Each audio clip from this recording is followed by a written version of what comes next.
What kind of person flies into a burning, besieged Berlin in the final days of World War II, lands a light aircraft on a bombed-out street under artillery fire, walks into Adolf Hitler's bunker, and then spends the next 34 years defending him? Most people confronted with the collapse of the Third Reich try to distance themselves from the regime as quickly as possible. Hanna Reitsch did the opposite. She flew toward the fire, and for the rest of her long life, she never once apologized for it. She was, by any objective measure, one of the most gifted pilots of the 20th century. A woman who set world records, tamed the first practical helicopter, tested the Luftwaffe's most dangerous experimental aircraft, and became the only woman ever awarded the Iron Cross First Class. But she was also a committed National Socialist who, until her death in 1979, insisted that Hitler had been a great man betrayed by lesser men around him. How does a person hold both of those truths at once? How does someone become simultaneously a pioneering aviator, celebrated by historians of flight, and an unrepentant defender of one of history's worst regimes? That is the story we are going to tell today. In this video, we will find out. So, without further ado, let's start at the beginning. Hanna Reitsch was born on March 29, 1912, in Hirschberg, a small town in the Silesian region of what was then the German Empire, now part of Poland and known as Jelenia Góra. Her father, Willy Reitsch, was a respected ophthalmologist, and her mother, Emmy Reitsch, came from an aristocratic Austrian family. From the very beginning, Hanna was a child obsessed with flight. As a young girl, she would climb onto rooftops and leap off with makeshift wings fashioned from umbrellas, convinced that if she simply believed hard enough, she could fly like the birds she watched soaring over the mountains near her home. Her father, worried about her fixation, initially forbade her from pursuing aviation and pushed her instead toward a career in medicine, hoping she might become a flying missionary doctor, a compromise that would satisfy both his daughter's dreams and his own more practical concerns. Hanna enrolled to study medicine, but the pull of the sky was simply too strong. At the age of 20 in 1932, Hanna Reitsch made a decision that would define the rest of her life. Against her father's wishes, she enrolled at a gliding school at the Grunau Ski and Gliding School in the nearby Riesengebirge Mountains. Gliding, unlike powered flight, was one of the few forms of aviation left largely unrestricted for German civilians under the terms of the Treaty of Versailles, which had banned Germany from maintaining a military air force. As a result, an entire generation of talented German aviators, many of whom would go on to become the backbone of the Luftwaffe, cut their teeth on gliders in the 1920s and early 1930s. Hanna proved to be a natural. Within her very first year of training, she demonstrated a preternatural feel for the aircraft, an intuitive sense of thermals, wind currents, and aerodynamics that impressed even her most experienced instructors. She quickly abandoned her medical studies altogether to pursue flying full-time, much to her father's continued disappointment, though he would eventually come to admire what his daughter accomplished. Her talent was undeniable, and it did not take long for the wider aviation world to notice. In 1933, Reitsch traveled to South America as part of a German gliding expedition, and it was there, flying over unfamiliar terrain thousands of miles from home, that she began to establish the reputation that would follow her for the rest of her career. 2 years later, in 1934, she became a professional glider pilot and stunt flyer, performing in aerial displays that showcased both her extraordinary skill and her apparent fearlessness. She set a women's altitude record for gliding in 1934, soaring to over 9,000 feet, using only rising air currents and no engine whatsoever, a genuinely remarkable feat of piloting skill for the era. But what set Reitsch apart from other talented pilots of her generation wasn't just her raw ability. It was her willingness, again and again, to volunteer for flights that other pilots considered too dangerous to attempt. By the mid-1930s, Nazi Germany had begun openly rearming in flagrant violation of the Versailles Treaty, and the newly reconstituted Luftwaffe was hungry for talented aviators, including test pilots willing to push experimental aircraft to their absolute limits. Reitsch's extraordinary gliding credentials caught the attention of the German Research Institute for Gliding, and in 1937 she was invited to become a civilian test pilot, one of the very few women ever to hold such a position anywhere in the world at that time. It was an extraordinary opportunity, and Reitsch seized it with the same intensity she had brought to every challenge in her life. She would go on to test some of the most advanced and most dangerous aircraft the Third Reich ever produced. One of her first major assignments involved testing dive brakes for the Junkers Ju-87 Stuka, the dive bomber that would soon become infamous for its terrifying siren during German blitzkrieg operations across Poland and France. Reitsch flew repeated dive tests, pushing the aircraft to speeds and angles that regular pilots avoided, helping engineers refine the dive brake systems that allowed the Stuka to pull out of its terrifying vertical attacks without tearing itself apart. It was unglamorous, physically brutal work, the kind of testing that risked blackouts, structural failure, and death on every single flight. But Reitsch approached it with what colleagues described as an almost missionary zeal. But nothing established Hanna Reitsch's reputation quite like her role in the development of the helicopter. In 1937, engineer Heinrich Fokker had built one of the world's first genuinely practical helicopters, the Fokker-Wulf FW-61, a twin-rotor aircraft that solved many of the control and stability problems that had plagued earlier rotary wing designs. The German Air Ministry wanted a dramatic public demonstration to showcase German aviation prowess, and they needed a pilot skilled enough and fearless enough to fly an entirely new and unproven category of aircraft in front of a live audience. They chose Hanna Reitsch. In February 1938, inside the massive indoor Deutschlandhalle Arena in Berlin, in front of thousands of spectators as part of the International Automobile Exhibition, Reitsch flew the FW-61 back and forth across the enclosed arena, hovering, rotating in place, and performing maneuvers that no one in that audience had ever witnessed a flying machine perform. It was a sensation. Newspapers around the world covered the demonstration, and Reitsch became, almost overnight, the most famous woman in German aviation, celebrated as living proof of both technological progress and, uncomfortably for history, of the vitality of the new Germany that Nazi propaganda was eager to promote. Reitsch herself later wrote that flying the helicopter inside that vast enclosed hall, with no room for error and thousands of eyes watching her every move, was one of the most demanding pieces of flying she ever performed, more difficult even than many of the death-defying test flights that would follow. The Nazi regime, always alert to propaganda opportunities, embraced Reitsch enthusiastically. She was young, telegenic, articulate, and undeniably talented, a perfect symbol for a regime eager to project an image of vigour, modernity, and Aryan excellence to both domestic and international audiences. In 1937, Reitsch was awarded the title of Flugkapitän, or Flight Captain, an honorary designation that had never before been granted to a woman in Germany.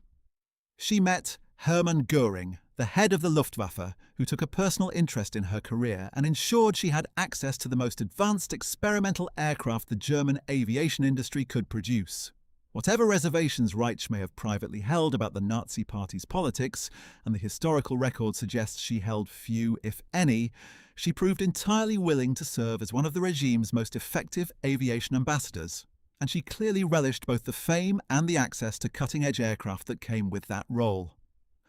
As the 1930s gave way to war in 1939, Reitsch's test flying grew steadily more dangerous. She was assigned to test barrage balloon cable-cutting devices designed to protect German bombers from Britain's extensive network of barrage balloons, flights that required her to deliberately fly into cables strung beneath the balloons to test cutting mechanisms mounted on the aircraft's wings, a task with an alarming failure rate among the pilots who attempted it. She tested rocket-assisted takeoff systems, an experimental technology designed to help heavily loaded aircraft get airborne from short runways. And in 1942, she was assigned to one of the single most dangerous test programs undertaken by any pilot during the entire war, piloting the Messerschmitt Me 163 Comet, a radical, tailless, rocket-powered interceptor capable of speeds that dwarfed anything else in the sky, but which was notoriously unstable and prone to catastrophic failure, particularly during landing when its fuel, a highly corrosive and unstable mixture, could and did explode. On October 30th, 1942, during an unpowered glide test of the Me 163, disaster struck. As Reitsch attempted to land, the aircraft's landing gear failed to deploy properly, and the Comet slammed into the ground at high speed. Reitsch was thrown forward into the aircraft's control panel with tremendous force. She suffered a fractured skull, a broken nose, and severe facial injuries, and for several days her survival was genuinely in doubt.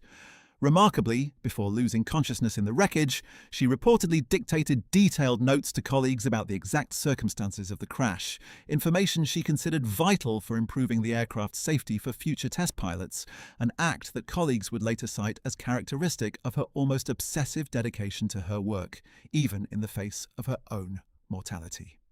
She spent months in hospital undergoing multiple surgeries to reconstruct her face and recover from her injuries. For her courage and her contributions to the test program, she was awarded the Iron Cross Second Class, becoming the first woman ever to receive the decoration. Would the crash slow her down? Would the near-fatal accident give the 29-year-old pilot any second thoughts about the dangerous path she had chosen? It did not. Reitsch returned to test flying as soon as she was physically able, and her reputation within the German aviation establishment only grew. But her most controversial wartime contribution was still to come, a chapter of her career that would forever complicate any simple narrative about her as merely a brilliant, apolitical aviator caught up in the chaos of war. As Germany's military position deteriorated and Allied bombing intensified in 1943 and 1944, Reitsch became one of the most vocal advocates within the Luftwaffe for a program that, in retrospect, reveals just how deeply she had internalized the fanaticism of the regime she served. Reitsch was not, in fact, the only woman flying dangerous test missions for the Luftwaffe during these years.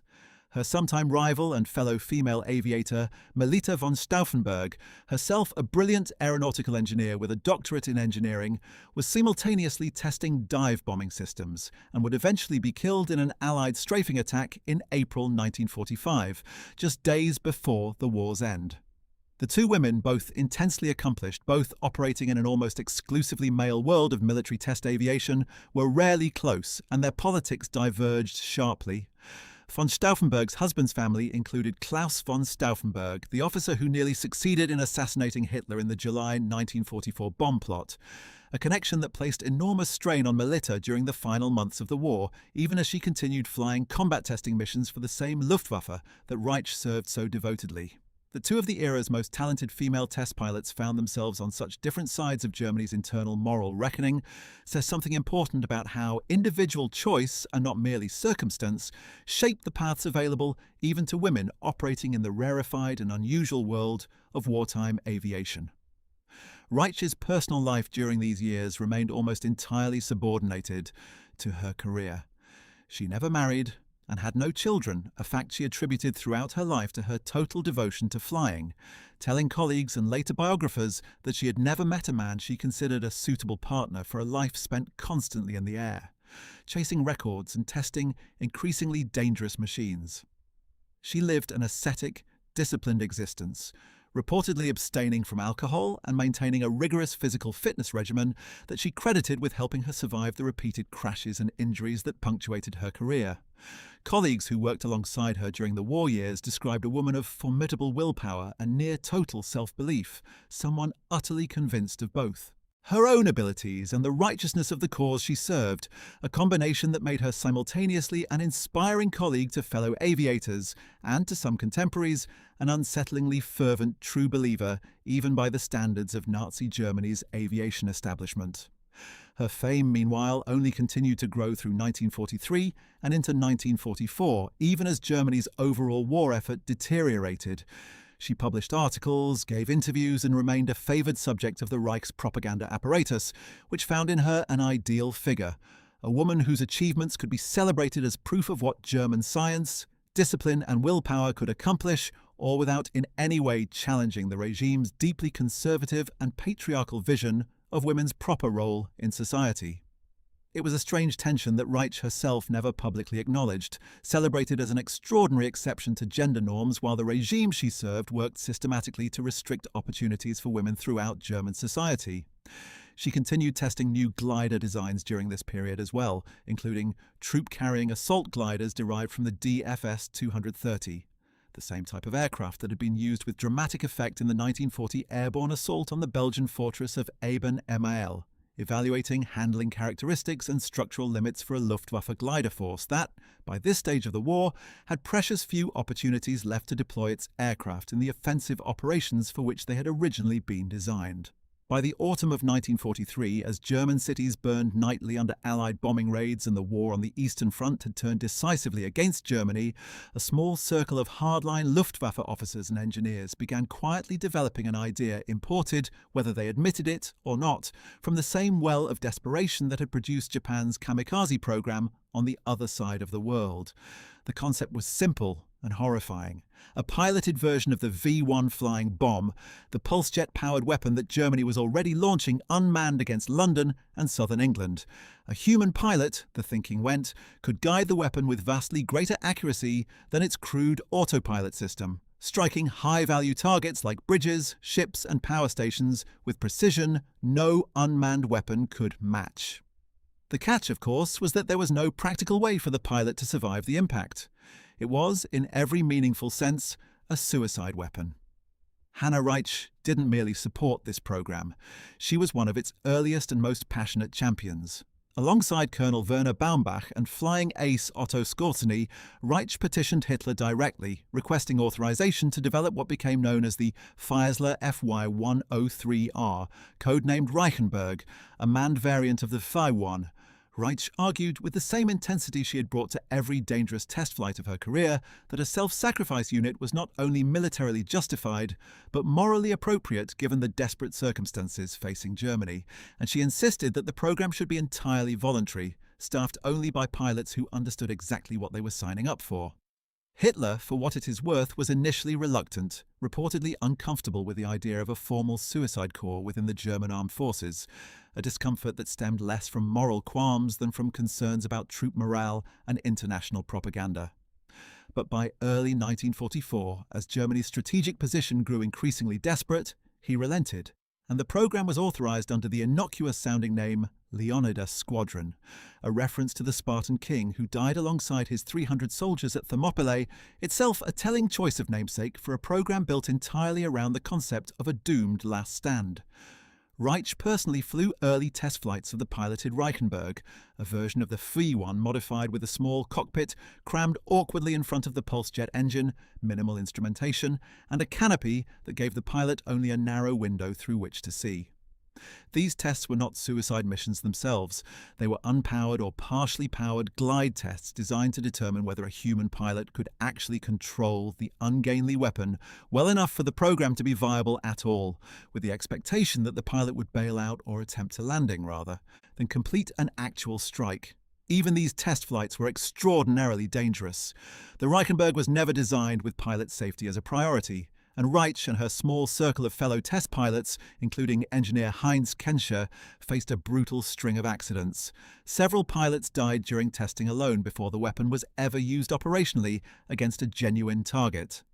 Reitsch herself survived multiple close calls, refining the aircraft's handling characteristics flight by dangerous flight and helping train the small cadre of volunteer pilots who would eventually be assigned to the unit. In the end, the Leonidas Squadron and its piloted V-1s were never deployed in genuine suicide attacks against Allied targets, a fact that later historians have attributed to a combination of factors: the chaotic collapse of German logistics and command structures in the final months of the war, disagreements among Luftwaffe leadership about the program's practicality, and the simple fact that Germany's military situation deteriorated faster than the program could be operationalized at scale. But the volunteer pilots trained for the mission, some of whom did die during the extensive and dangerous testing phase, remained ready to carry out attacks until virtually the final weeks of the war. That Hanna Reitsch, one of the most talented and celebrated pilots in German aviation history, devoted so much of her energy and technical skill to developing and promoting a weapons program built explicitly around the deliberate sacrifice of human pilots, tells us a great deal about the depth of her ideological commitment to the Nazi cause. A commitment that went considerably beyond simple professional ambition or a pilot's love of dangerous flying. It is worth pausing here to ask a question that will recur throughout this story. How does history remember someone like Hanna Reitsch? As a groundbreaking aviator whose technical contributions to flight, particularly to helicopter development and glider design, genuinely advanced the field, or as a fanatical believer in an ideology responsible for the deaths of millions, someone whose skills were placed repeatedly and enthusiastically in service of that ideology's most desperate and morally bankrupt schemes. The honest answer, as we will see again and again in this story, is that Reitsch was both of those things simultaneously, and she never once, in 34 years of life after the war's end, seemed troubled by the contradiction. Reitsch's wartime honours continued to accumulate, even as Germany's military fortunes collapsed around her. In March 1944, in recognition of her test flying achievements and her contributions to programs including the Reichenberg project, Adolf Hitler personally awarded her the Iron Cross First Class, making her the only woman in the history of the Third Reich to receive that particular decoration. The ceremony took place at the Berghof, Hitler's mountain retreat in the Bavarian Alps, and by all accounts, Reitsch was deeply moved by the honour, viewing it as validation of everything she had sacrificed and risked in service of the fatherland. She had by this point cultivated a genuine personal relationship with several members of the Nazi inner circle, including a growing friendship with Luftwaffe General Robert Ritter von Greim, a decorated fighter pilot from the First World War who had risen through the ranks to become one of Germany's most respected air commanders. That friendship, forged through years of shared devotion to aviation and to the regime both served, would carry Reitsch into the single most extraordinary episode of her entire life, a flight into the very heart of a collapsing capital city that would cement her place in history far more indelibly than any test flight or speed record ever could. The volunteer pilots who trained alongside Reitsch for the Leonidas Squadron came from every corner of the shrinking Luftwaffe, young men and a handful of young women who had signed declarations acknowledging that they were volunteering for a mission from which return was neither expected nor, in the weapon's original conception, technically possible. Reitsch personally interviewed many of these volunteers, and later biographers have noted the unsettling detail that she reportedly took a kind of maternal pride in the program, viewing the willingness of these young Germans to sacrifice themselves as a validation of the national spirit she believed the regime had cultivated. Several of the pilots who trained under the program did not survive even the testing phase. Unpowered glide crashes, structural failures, and control problems with the hastily adapted V-1 airframe claimed at least a handful of lives before the war ended, deaths that occurred in service of a weapon that, in the end, was never used in the manner its designers intended. When Allied forces overran the testing facilities in the war's final weeks, they discovered the program's existence largely intact, evidence that would later feature in post-war investigations into Germany's more extreme wartime weapons projects, though Reitsch herself would face no formal legal consequences for her role in developing it. Reitsch's relationship with Robert Ritter von Greim deepened considerably during this period. Von Greim, born in 1892, was a decorated ace from the First World War who had gone on to become one of the most respected fighter commanders in the Luftwaffe, eventually rising to command an entire air fleet. He and Reitsch shared not only a professional respect rooted in their mutual devotion to aviation, but an increasingly rare commodity by 1945. An unshaken belief that Germany's cause remained just, even as the military situation collapsed around them on every front. Some later accounts have suggested a romantic dimension to their relationship, though Reitsch herself always characterized it publicly as one of deep professional camaraderie and shared conviction rather than romance. Whatever its precise nature, the bond between the two aviators would soon place them both at the very center of the collapsing Nazi state's final days, in an episode that reads, even to modern audiences familiar with the broad outlines of the war's end, as almost too extraordinary to be true. By early 1945, the war that Reitsch had served so devotedly for over a decade was entering its final catastrophic phase. Soviet forces had crossed into German territory and were advancing relentlessly toward Berlin from the east, while American, British and French forces pressed in from the west. German cities lay in ruins, flattened by years of relentless Allied bombing campaigns that had reduced entire urban centres from Hamburg to Dresden to smoking rubble. The Luftwaffe, once the pride of Hitler's war machine and the very institution that had made Reitsch famous, had been reduced to a shattered remnant, starved of fuel, aircraft, and experienced pilots, its once vaunted fighter squadrons now grounded for lack of aviation gasoline, while American and British bombers roamed the skies over Germany almost entirely unopposed. Reitsch, still committed to the cause even as its collapse became undeniable to almost everyone around her, continued flying test and liaison missions through the winter of 1944 into 1945, watching the empire she had helped glorify crumble into rubble and ash around her. By mid-April 1945, the Red Army had launched its final assault on Berlin itself, encircling the city with over 2.5 million soldiers, thousands of tanks and overwhelming artillery superiority against a German garrison cobbled together from exhausted Wehrmacht remnants, Volkssturm militia units composed of old men and teenage boys, and scattered SS formations determined to fight to the last. Hitler, by this point, had retreated permanently into the Führerbunker beneath the Reich Chancellery Garden, refusing to leave Berlin despite the pleas of virtually every senior officer still willing to speak honestly with him, and increasingly detached from the military reality collapsing around him, moving divisions on his situation maps that no longer existed in any meaningful fighting capacity. It was into this apocalyptic scene, a capital city being reduced street by street to rubble, its garrison overwhelmed, its Führer entombed in a concrete bunker 50 feet below a dying city, that Hanna Reitsch would soon fly. And then, in the final week of April 1945, as Soviet troops fought their way street by street into the very center of Berlin, Hanna Reitsch received an order that would place her at the absolute epicenter of the collapse of the Third Reich. It is worth dwelling for a moment on just how singular Reitsch's position was within Nazi Germany's rigidly gendered vision of society. The regime's official ideology, articulated repeatedly by Hitler himself and reinforced through organizations like the National Socialist Women's League, envisioned women's proper role almost exclusively in terms of motherhood, domesticity, and support for male family members serving the state, a vision fundamentally at odds with the existence of a nationally celebrated female test pilot routinely entrusted with some of the regime's most technically advanced and dangerous aircraft. Propagandists resolved this tension by carefully framing Reitsch not as a challenge to traditional gender roles, but as an exception that, paradoxically, proved the rule, a uniquely gifted individual whose achievements reflected the vitality of the German race and nation as a whole, rather than any broader statement about what women in general were capable of or entitled to pursue. Reitsch herself, for her part, never publicly positioned her career as any kind of feminist statement or challenge to the regime's gender politics, and by most accounts, she was entirely comfortable with, and even actively promoted, this framing of her achievements as evidence of German national excellence rather than female emancipation, a stance consistent with her broader, unwavering ideological alignment with the regime she served throughout the war.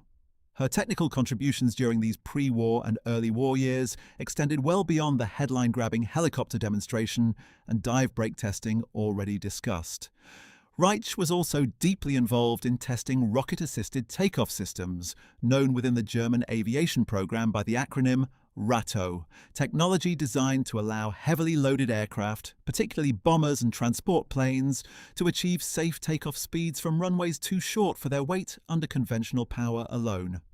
These tests carried their own distinct dangers, since the solid-fuel rocket boosters strapped to the aircraft's fuselage were prone to uneven ignition, and any asymmetric thrust during the critical takeoff phase could send an aircraft cartwheeling off the runway before the pilot had any meaningful ability to correct course.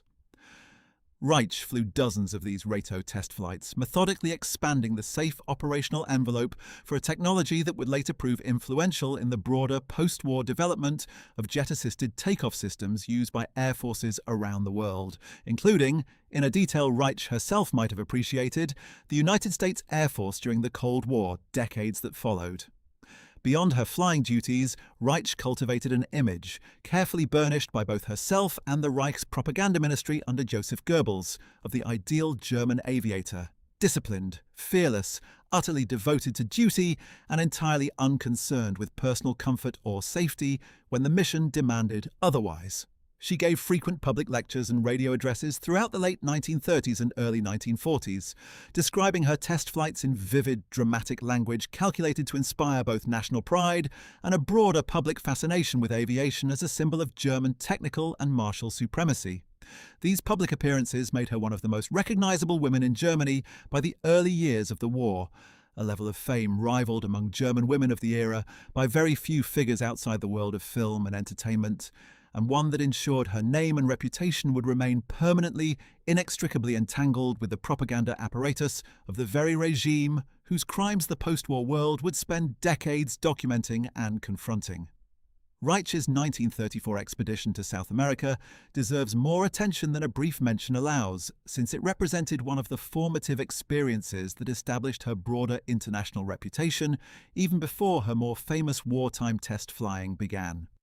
Travelling as part of a small German gliding delegation, Reitsch flew demonstration flights across several South American countries, including Brazil and Argentina, showcasing German gliding technology and technique to enthusiastic crowds who had rarely, if ever, witnessed sustained unpowered flight performed with such precision. The expedition served, whether Reitsch fully recognized it at the time or not, a clear diplomatic and propaganda function for a German state eager to rebuild international relationships and project an image of technical sophistication in the years following its exit from the League of Nations, and Reitsch's natural charisma and evident skill made her an effective, if unwitting, ambassador for exactly that broader national project. She returned from South America with her reputation considerably enhanced within German aviation circles, and the experience further cemented gliding, rather than any more conventional path, as the foundation of her rapidly developing career. Reitsch's affiliation with the German Research Institute for Sailplane Flight, known by its German initials DFS, placed her at the center of one of the most technically sophisticated aeronautical research programs in the world during the mid to late 1930s, a period during which Germany's ostensibly civilian gliding research was quietly and deliberately laying the technical groundwork for the rapid expansion of military aviation that would follow once the Nazi regime formally renounced the Versailles Treaty's restrictions in 1935. Working alongside engineers and researchers who would go on to shape German aircraft design throughout the war, Reitsch contributed not merely as a pilot executing test flights designed by others, but increasingly as a genuine collaborator whose first-hand flying experience informed design decisions and safety protocols for aircraft still in development. Colleagues from this period consistently praised her unusual ability to articulate precisely what a given aircraft was doing during a test flight, translating physical sensation and instrument readings into the kind of detailed technical feedback that engineers could actually use to refine their designs, a skill that distinguished her from pilots who possessed similar raw flying talent but lacked her capacity for precise technical communication. Her growing reputation during these years also brought her into direct contact with senior figures across the Nazi Party and military establishment well beyond Hermann Göring alone. She met Rudolf Hess, Hitler's deputy, on several occasions during official aviation events, and she developed a working relationship with various figures within the Reich Air Ministry, the bureaucratic apparatus overseeing German aviation development under Göring's nominal leadership.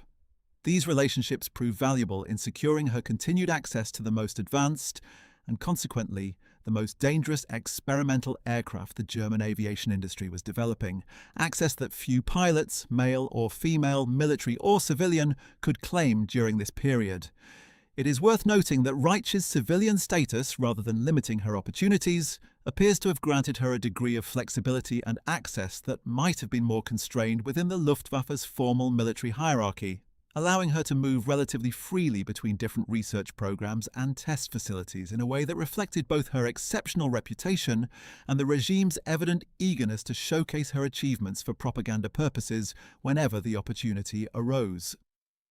On April 26, 1945, Hanna Reitsch received a summons that would place her name permanently among the most extraordinary footnotes of the Second World War. Robert Ritter von Greim had just been ordered by Hitler to report to Berlin in person, an order that arrived with a stunning piece of news attached. Hitler intended to promote von Greim to the rank of Field Marshal and appoint him the new Commander-in-Chief of the Luftwaffe, replacing Hermann Göring, who had just been stripped of all his titles and placed under arrest after sending Hitler a telegram suggesting that, given the Führer's isolation in besieged Berlin, leadership of the Reich should now pass to him. But Berlin, by this point, was not a city one simply flew into. It was surrounded on nearly every side by Soviet forces, its airspace crawling with Red Army fighters, its remaining usable landing strips shrinking by the hour as the battle raged closer and closer to the government quarter at the city's heart. Von Greim needed a pilot skilled and fearless enough to get him there anyway. He asked for Hanna Reitsch. The two of them first flew from Munich to Rechlin in a small aircraft, and from there attempted the far more dangerous leg of the journey into Berlin itself. First in a Junkers Ju 188 that came under heavy anti-aircraft fire and had to abort, forcing them to change aircraft. They eventually continued in a two-seat Focke-Wulf FW-190 fighter, an aircraft never designed to carry a passenger, with Reitsch crammed into a cramped makeshift space behind the pilot's seat, essentially lying on the floor of the fuselage as von Greim flew. The aircraft himself with Reitsch navigating and advising. As they approached Berlin on the evening of April 26th, flying low over a landscape of burning buildings, smoke columns, and the flash of artillery fire visible even from the air, Soviet fighters spotted them and gave chase. In the running battle that followed, the FW-190 was hit by ground fire, and von Greim was struck in the foot, the round shattering bones and leaving him in agonizing pain and unable to properly operate the aircraft's rudder pedals. With her mentor and commanding officer bleeding and semi-conscious in the pilot's seat of a badly damaged aircraft, over a city under full-scale Soviet assault, Hanna Reitsch reached forward from her cramped position behind him, took hold of the control column, and helped fly the crippled fighter the rest of the way into Berlin, guiding it down onto a stretch of the Charlottenburger Chaussee, the wide boulevard running through the Tiergarten Park near the Brandenburg Gate, one of the only remaining strips of open ground in the city centre, still theoretically usable as a makeshift airstrip, itself pockmarked by shell craters and littered with debris from the fighting raging just streets away. It was an almost unbelievable feat of piloting under fire, and it delivered both von Greim and Reitsch against every reasonable expectation of survival, directly into the heart of the dying Reich. From the landing site, the two of them were driven the short remaining distance to the Reich Chancellery, and from there descended into the Führerbunker itself, the subterranean concrete complex beneath the Chancellery Garden where Adolf Hitler had been living for weeks, increasingly cut off from any accurate picture of the military catastrophe unfolding above him. What did Hanna Reitsch find when she finally stood face to face with the man she had spent over a decade of her life serving and admiring? The bunker, by this point in the war, was a claustrophobic, fetid, artificially lit warren of concrete rooms populated by an exhausted, dwindling circle of Hitler loyalists, secretaries, adjutants, and a handful of senior Nazi officials who had chosen to remain rather than attempt to flee a collapsing capital. Hitler himself, according to Reitsch's own later accounts, appeared physically diminished, his hands trembling with what many historians now believe was the visible progression of Parkinson's disease, his complexion pale, his once commanding presence reduced to something closer to a shuffling, hollow-eyed shadow of the man who had once dominated European politics. Even amid this scene of physical and institutional collapse, Hitler found time for a piece of characteristically theatrical bureaucratic business. He formally dismissed Hermann Göring from all his positions and, in a small ceremony inside the bunker, promoted Robert Ritter von Greim, still in tremendous pain from his untreated foot wound, to the rank of Field Marshal and confirmed his appointment as the new Commander-in-Chief of the Luftwaffe, a promotion that was by this point almost entirely symbolic, conferring command over an air force that for all practical purposes no longer existed as a fighting force capable of contesting the skies over Germany. It was one of the more surreal episodes of the entire war's final days, a formal military promotion ceremony, complete with the trappings of Reich protocol, conducted 50 feet underground while Soviet artillery shells fell audibly on the ruins above, awarding command of an air force that had effectively ceased to function to a man who could barely stand from his own untreated battlefield injury.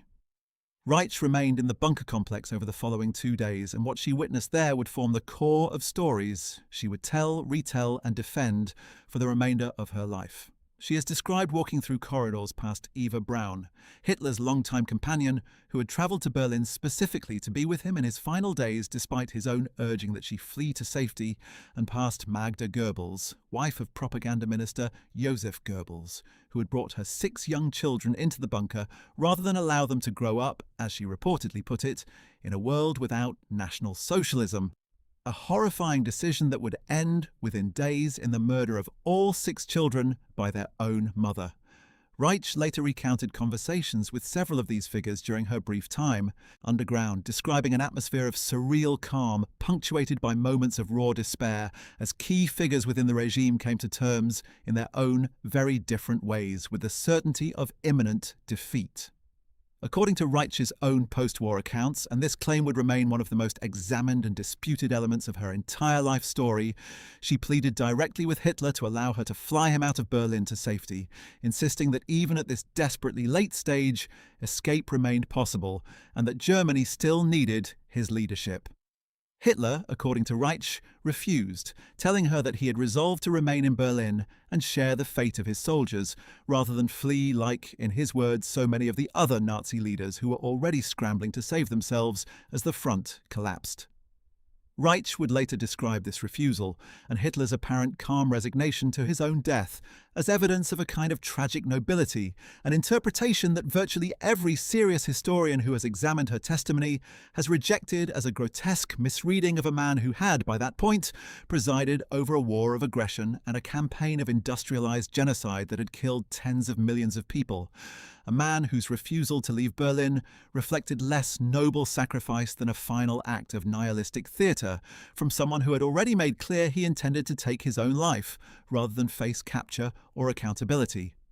Reitsch also later claimed that during her time in the bunker, Eva Braun confided details of her relationship with Hitler and her determination to die alongside him, and that Magda Goebbels asked Reitsch to help smuggle a letter out of Berlin to her son from a previous marriage, Harold Quandt, who was serving in the Wehrmacht and was, unbeknownst to his mother, being held as a prisoner of war by Allied forces at the time, having no idea of the horror that awaited his younger half-siblings in the days that followed. Reitsch agreed to carry the letter, one of the small, strange acts of ordinary human connection that persisted even amid the surrounding catastrophe, a letter Harold Quandt would not read until after the war, informing him that the mother who wrote it and the 5 half-sisters and 1 half-brother he had grown up alongside would all be dead within days, killed in a decision Magda Goebbels had made, and that no one within the bunker complex, including Reitsch, by her own account, attempted seriously to prevent. By April 28th, with Soviet forces now fighting within blocks of the Reich Chancellery itself and the bunker complex facing imminent encirclement, Hitler ordered von Greim and Reitsch to leave Berlin. Their assigned task, in Hitler's mind, remained deadly serious even at this final hour. Von Greim, as the newly appointed commander-in-chief of the Luftwaffe, was to fly to the headquarters of Grand Admiral Karl Dönitz and organize what remained of German air power to strike at Soviet forces now closing in on the city, and specifically to help coordinate efforts against the Red Army units that Hitler, in one of his final delusional strategic fantasies, believed might still be pushed back from Berlin. It was, by every measure, a hopeless and largely meaningless assignment, one final gesture of a command structure that had already effectively ceased to correspond to any battlefield reality. But it was the order Reitsch and von Greim had been given, and they intended to carry it out. Getting out of Berlin proved almost as harrowing as getting in. Reitsch and von Greim, the latter still suffering from his untreated foot wound, made their way back to the aircraft, a small Arado R-96 trainer, under continuing artillery and small arms fire, and took off from a makeshift runway near the Brandenburg Gate in the pre-dawn darkness of April 29th, flying low over a landscape utterly transformed from the Germany Reich had known before the war, a nation of burning cities, refugee columns, and advancing enemy armies on every front. They successfully evaded Soviet fighters in the darkness and reached the relative safety of territory still under German control, delivering their report on the situation inside besieged Berlin, and on Hitler's continued presence and apparent determination to die there to what remained of the German High Command. It was, in retrospect, one of the very last flights in or out of Hitler's Berlin before the city fell entirely, and Hanna Reitsch had piloted it twice, once in each direction, through some of the most dangerous airspace on the planet at that particular moment in history. What Reitsch could not have known as she and von Greim flew away from the smoking capital in those final hours of April was that Adolf Hitler would take his own life within roughly 48 hours of their departure on April 30th, 1945, in the very bunker complex she had just left, alongside Eva Braun, whom he had married in a hasty ceremony just hours before their joint suicide. Magda Goebbels would murder her 6 children with cyanide capsules over the following 2 days before she and her husband Josef Goebbels took their own lives as well, an act of familicide that remains one of the single most horrifying private tragedies to emerge from the entire war's final collapse. Reitsch would later learn the details of these deaths from radio broadcasts and second-hand accounts, processing the end of the regime and the individuals she had known personally within it from a distance, even as the war she had served for so long ground toward its final, unconditional surrender just over a week later on May 7th and 8th, 1945. For Hanna Reitsch, the flight into and out of besieged Berlin represented the dramatic, almost cinematic climax of her wartime service, an episode that would define her public identity for the remainder of her life, whether she wanted it to or not.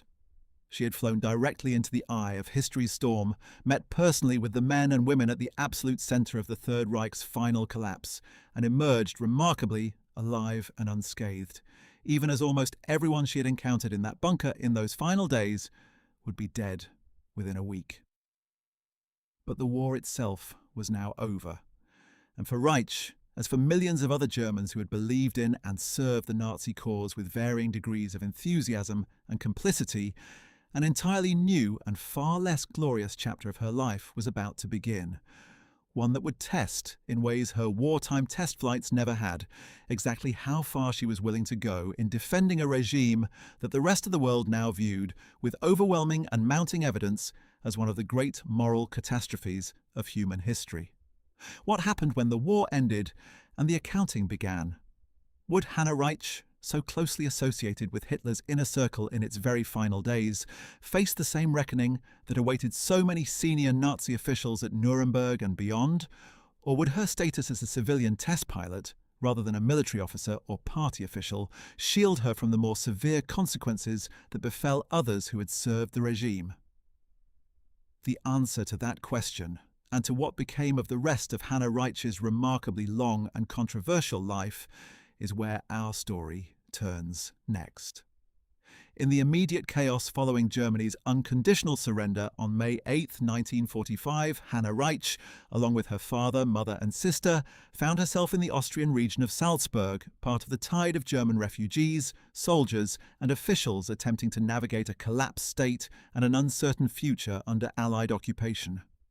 What followed for the Reitsch family was a tragedy that Hanna would carry with her for the rest of her life, entirely separate from the fate of the regime she had served. Convinced that Soviet or Allied forces would subject the family to unbearable suffering and that Germany itself faced a future not worth living through, her father, Willy Reitsch, made the horrifying decision to kill his wife, Hanna's sister, Heidi, and Heidi's 3 young children before turning the gun on himself, a murder-suicide born out of the same apocalyptic despair that had driven Magda Goebbels to kill her own children in the bunker just weeks earlier. Hanna Reitsch, who was not present at the time, arrived to discover the aftermath of this devastating family tragedy, an event she rarely spoke about publicly in detail for the remainder of her life, though she acknowledged it briefly in her own later memoirs as among the greatest sorrows she ever endured, a grief made all the more complicated by its origins in exactly the kind of fatalistic, all-or-nothing thinking that had characterized so much of the collapsing Nazi state's final days. Amid this personal devastation, Hanna Reitsch herself was taken into custody by American forces in May 1945. Given her fame as one of the Third Reich's most celebrated aviators, her Iron Cross, first class, her close association with senior Luftwaffe leadership, and her presence in Hitler's bunker during the war's final days, American intelligence officers were understandably eager to interrogate her at length, hoping she might provide valuable insight into Hitler's final state of mind, the circumstances of his death, and the broader collapse of the Nazi leadership structure. Reitsch was held for approximately 18 months, moved between several detention facilities, and subjected to repeated interrogation sessions by American military intelligence officers who found her, by most accounts, remarkably forthcoming about the factual details of her wartime service and her time in the bunker, while simultaneously unrepentant and at times openly defiant about the political convictions that had led her there in the first place. Unlike senior Nazi Party officials, military commanders responsible for war crimes, or figures directly implicated in the machinery of the Holocaust, Reitsch was never charged with any crime by the Allied authorities. Her role had been that of a test pilot and aviation figure, not a policymaker, camp administrator, or military commander responsible for atrocities, and the Allied denazification process, while it scrutinized her extensively given her prominence and her direct access to Hitler in his final days, ultimately concluded that there was no legal basis to prosecute her for war crimes or crimes against humanity in the way that so many of the men she had known and worked alongside would eventually face at Nuremberg and in the subsequent series of trials that followed. She was, however, formally classified during the denazification process, and the exact category applied to her varied across different accounts, with some records indicating she was found to be a follower or lesser offender under the Allied classification system used across the occupation zones, a designation that typically carried consequences, including a period of restricted employment, but nothing approaching the lengthy imprisonment faced by more senior figures. She was finally released from custody in late 1946, emerging into an occupied, divided, devastated Germany, utterly unrecognizable from the nation whose aviation achievements she had once been celebrated for advancing. What must that transition have felt like for a woman who had once stood in the Deutschlandhalle before thousands of cheering spectators, who had personally received Germany's highest decoration for valor from Hitler's own hand, who had flown into a burning capital city to stand at the very epicenter of a collapsing empire? Now she was simply another former citizen of a defeated, occupied nation, subject to Allied restrictions on flying, unable for a period to even legally pilot an aircraft, the one activity that had defined every meaningful chapter of her adult life. For several years following her release, Reitsch was barred, along with virtually all German citizens, from flying any aircraft at all, a restriction imposed by the Allied occupation authorities specifically to prevent any resurgence of German military aviation capability. For a woman whose entire identity had been built around flight since childhood, this prohibition amounted to a kind of living death, and Reitsch later wrote extensively and bitterly about how difficult those grounded years were for her, describing herself as feeling incomplete, purposeless, and adrift without access to the sky that had structured her entire sense of self since she was a small child, leaping from rooftops with an umbrella. But what Reitsch did not do during these years of enforced grounding and personal reckoning was renounce her political convictions. This is perhaps the single most striking and, to many observers both then and now, most disturbing element of her entire post-war story. Unlike figures such as Albert Spohr, who cultivated a public image of contrition and claimed varying degrees of ignorance about the regime's crimes, Reitsch never publicly apologized for her service to the Third Reich, never disavowed her admiration for Hitler as a leader, and never expressed the kind of remorse that many observers, both German and international, felt was warranted, given her intimate proximity to the regime's inner circle in its final catastrophic days. In interviews conducted throughout the following decades, Reitsch would consistently describe Hitler as a man of genuine charisma and vision, who had been fundamentally betrayed by weaker, more self-interested men around him, a framing that conveniently displaced blame for the regime's crimes onto secondary figures while preserving her own idealized image of the man she had met, admired, and ultimately defended in his final bunker days. She would go so far as to tell interviewers, decades after the war, that she remained proud of her Iron Cross and of everything she had done in service of what she continued to describe as her country's legitimate wartime cause, a position that placed her in direct and often uncomfortable tension with a Germany that was, over these same decades, slowly and painfully beginning the long process of confronting and reckoning with the full horror of what the Nazi regime had actually done. By the early 1950s, with West Germany's rearmament restrictions gradually easing and civilian aviation slowly returning to something resembling normalcy, Hanna Reitsch was finally permitted to fly again. And true to the pattern that had defined her entire life, she returned to the cockpit not merely to resume a hobby, but to rebuild piece by piece a career and a public reputation that the war's end had shattered. The question facing her now was whether the wider world, appalled by what Nazi Germany had done, would have any interest in celebrating the achievements of a pilot so closely and publicly associated with Hitler's inner circle, or whether her extraordinary skill in the cockpit might yet offer her a path back toward the kind of international recognition she had enjoyed before the war's catastrophic final years exposed the full moral bankruptcy of the cause she had served. The answer came quickly, and it surprised many. Reitsch threw herself back into competitive gliding with the same intensity that had characterized every previous chapter of her flying career, and by 1952, remarkably, she had rebuilt her skills sufficiently to win the Women's Gliding World Championship, an achievement that reintroduced her to the international aviation community not as a former Nazi propaganda symbol, but once again as one of the most technically gifted glider pilots on the planet. It was a controversial reintroduction in many quarters, particularly in countries that had suffered under German occupation, where Reitsch's wartime associations remained a source of considerable discomfort. But the world of competitive aviation, then as now, often proved willing to separate technical achievement from political history in ways that other fields of public life did not. She would go on to set several additional gliding records through the 1950s, including distance and altitude marks that reaffirmed her position among the sport's most accomplished practitioners, competing in international gliding championships across Europe and further afield, rebuilding flight by flight, competition by competition. The reputation she had first established as a young woman testing aircraft for a regime that would ultimately be judged one of history's greatest crimes.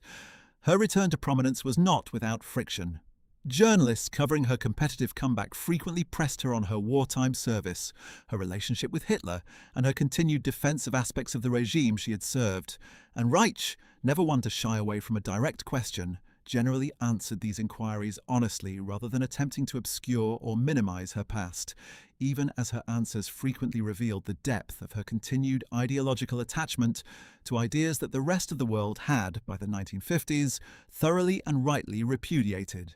This candor, whatever one makes of the underlying convictions it revealed, meant that Reitsch's post-war life, unlike that of many former Nazi-era figures who quietly reintegrated into civilian society, while saying as little as possible about their past, played out largely in public view, documented across decades of interviews, memoirs and public appearances, in which she repeatedly, and apparently without any evolution in her thinking, defended the man and the cause that had defined the most dramatic chapter of her extraordinary life. It set the stage for a post-war career that would take her remarkably to every corner of the globe, even as the shadow of those bunker days in April 1945 never once fully receded from the story the wider world insisted on telling about her. Reitsch's account of her time in the bunker, and particularly her characterization of Hitler's demeanor and mental state in those final days, stands in notable contrast to the accounts left by several other survivors who spent time in the same underground complex during that same final week. Traudl Junge, one of Hitler's private secretaries who remained in the bunker until virtually the final hours before his suicide, later gave extensive interviews and wrote a memoir describing a Hitler who was, by contrast with Reitsch's more flattering portrayal, frequently confused, prone to sudden emotional outbursts, and increasingly detached from any realistic assessment of Germany's military situation, ordering the movement of divisions that had long since ceased to exist as coherent fighting formations. Junge's account, along with those of several other bunker staff members who survived the war and were later extensively interviewed by historians, paints a picture of a leader whose physical and psychological deterioration was considerably more severe and more visible than Reitsch's own recollections generally acknowledged, a discrepancy that historians examining the competing accounts have generally attributed to Reitsch's continued emotional and ideological investment in preserving a more dignified, more heroic image of the man she had spent over a decade of her professional life admiring. The interrogations Reitsch underwent during her 18 months in American custody covered considerable ground beyond simply her time in the bunker. American intelligence officers working to build a comprehensive picture of the Nazi regime's final military and political decision-making structures questioned her extensively about the Leonidas Squadron program, about the broader state of German aviation technology and research at the war's end, and about her personal knowledge of senior Nazi officials she had encountered throughout her career, including Hermann Göring, whom she had known for nearly a decade by the war's end, and Heinrich Himmler, the SS chief whose sprawling security and paramilitary apparatus had overseen the machinery of the Holocaust, and with whom Reitsch had had at least some limited professional contact during the war's final chaotic months, as various Nazi leaders scrambled to consolidate whatever authority and resources remained available to them. Reitsch's interrogation transcripts, portions of which have since been examined by historians, reveal a woman who remained technically forthcoming, providing detailed and apparently accurate information about aircraft programs and military logistics, while consistently declining to offer any substantive criticism of the political and ideological framework that had produced the catastrophe she was now, in a very literal sense, being asked to help account for. The murder-suicide that claimed Reitsch's mother, sister, and 3 young nephews and nieces in the chaotic final weeks of the war reflected a pattern that, horrifying as it is to consider, played out with disturbing frequency across Germany and Austria during this same period. Historians studying the collapse of the Third Reich have documented thousands of similar cases. Ordinary German families gripped by a combination of genuine terror at Soviet propaganda and, in some cases, first-hand accounts of Red Army reprisals in eastern territories, alongside the totalizing, apocalyptic worldview the Nazi regime had spent over a decade cultivating, one that offered its adherents no meaningful concept of survival, adaptation, or life after defeat, only the stark alternatives of victory or annihilation. Willy Reitsch's decision to kill his own family rather than allow them to face the coming occupation reflected, in devastating miniature, exactly the same fatalistic logic that had driven Magda Goebbels to murder her 6 children in the Führerbunker just weeks earlier, and that had driven Hitler himself to prefer suicide over capture or the possibility of a future beyond the regime he had built. Hanna Reitsch, who had so recently stood inside that same bunker witnessing the human costs of that fatalistic ideology playing out among the regime's most senior figures, returned home to discover an almost identical horror had claimed her own family, a devastating personal echo of the broader catastrophe she had just witnessed from its very epicenter. Reitsch rarely discussed this family tragedy in detail during her subsequent decades of public life, a notable contrast with her willingness to discuss at considerable length and on numerous occasions the details of her time in Hitler's bunker. When she did address it, in brief passages within her memoir and in a small number of interviews, she described the loss in terms of personal grief, rather than as any occasion for broader reflection on the ideological forces that had produced it, a pattern consistent with her general approach across her entire post-war public life. Extensive, detailed engagement with the dramatic, historically significant episodes that reflected well on her own courage and skill, alongside a marked reluctance to examine critically the broader ideological currents that had produced both her own wartime choices and the devastating losses, including within her own immediate family, that those same currents had ultimately caused. The 18 months Reitsch spent in American custody following her arrest were not, by most accounts, marked by mistreatment or harsh conditions beyond the basic deprivations of liberty and the psychological strain of prolonged detention and uncertainty about her eventual fate. She was held primarily for intelligence-gathering purposes rather than punitive ones, and American officers, while thorough in their questioning, generally treated her according to the standards applied to other detained German civilians and military personnel, whose knowledge was considered valuable but whose culpability for war crimes remained unclear or, as in Reitsch's case, ultimately judged insufficient to warrant formal prosecution. She used part of this period of confinement to begin working on what would eventually become her memoir, reportedly writing extensive notes and reflections even before her eventual release, material that would later form the foundation for The Sky My Kingdom when it was finally published in the early 1950s. Moving into the 1950s and 1960s, Hanna Reitsch's post-war career took on a genuinely international dimension that few could have predicted for a woman so publicly associated with Hitler's final days. In 1959, she received an invitation that would have seemed almost unthinkable given her wartime history. An invitation from India's first Prime Minister, Jawaharlal Nehru, to establish and lead a national gliding training centre in the newly independent country. Nehru, himself deeply interested in aviation as a tool of national development and technical education for a country still building its modern institutions in the wake of independence and partition, apparently cared far more about Reitsch's unquestioned technical mastery than about her political history. And Reitsch spent time in India training a new generation of Indian glider pilots, applying the same rigorous, exacting standards that had defined her own training decades earlier in the mountains of Silesia. It was, by any measure, a strange and almost dissonant juxtaposition. a woman who had once tested a Nazi suicide weapon and personally received Germany's highest wartime decoration from Adolf Hitler, now training pilots for a nation that had only recently thrown off British colonial rule, welcome not despite her past but seemingly in spite of the world's general indifference to raising it as an obstacle. Reitsch's most extensive and in some ways most revealing post-war international chapter came in Ghana, where she spent considerable time during the early 1960s at the invitation of President Kwame Nkrumah, the charismatic Pan-Africanist leader who had led Ghana to independence from Britain in 1957 and was, at the time, eager to build up his young nation's aviation infrastructure as both a practical and symbolic marker of modern statehood. Reitsch established a gliding school in Ghana, training Ghanaian pilots and helping lay groundwork for what Nkrumah hoped would become a broader national aviation program. Reports from this period describe Reitsch developing what she herself characterized as a close working and personal relationship with Nkrumah, and some later biographers have noted the strange historical irony embedded in this chapter. A woman whose worldview had been shaped by an ideology built explicitly around doctrines of racial hierarchy, now spending years of her life working directly for and apparently developing genuine personal regard for a black African head of state actively engaged in dismantling the colonial structures that ideology's European variants had helped export across the continent decades earlier.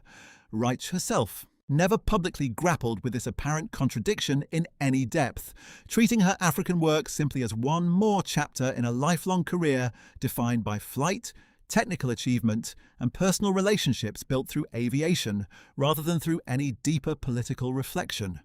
Her time in Ghana ended abruptly in 1966 when Nkrumah was overthrown in a military coup while travelling abroad, and the new Ghanaian government moved quickly to distance itself from many of the ousted president's international associations and initiatives, including the aviation program Reitsch had helped build. She returned to West Germany, where she continued to compete, break records and represent German gliding on the international stage, and where her reputation continued to occupy an uneasy, contested space in national memory.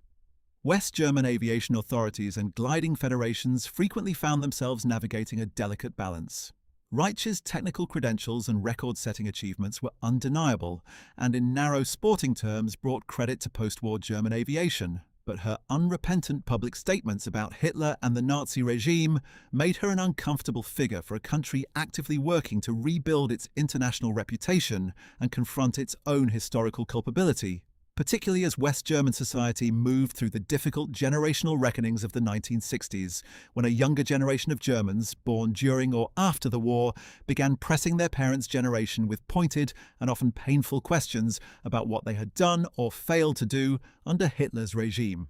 Reitsch also travelled extensively to the United States during these decades, where her wartime record as a test pilot made her a figure of genuine interest within American aviation and aerospace circles. An environment considerably more willing than European audiences to focus narrowly on her technical achievements while setting aside, or simply remaining unaware of, the fuller context of her wartime political commitments. She gave lectures, participated in aviation symposiums, and by some accounts met with members of America's own emerging astronaut corps and aerospace establishment, who were professionally fascinated by her first-hand experience testing some of the most advanced and dangerous aircraft of the World War II era. Aircraft whose rocket propulsion systems and swept-wing aerodynamics had, in a strange historical irony, fed directly into both American and Soviet post-war rocketry and aerospace programs through the broader transfer of German aeronautical engineering expertise and personnel that followed the war's end. Throughout these decades of international travel and continued aviation achievement, Reitsch never stopped defending Hitler and the broader cause she had served, a consistency that grew increasingly stark and, to many observers, increasingly disturbing as the full historical record of the Holocaust and the regime's other atrocities became more comprehensively documented and more widely understood across the post-war decades.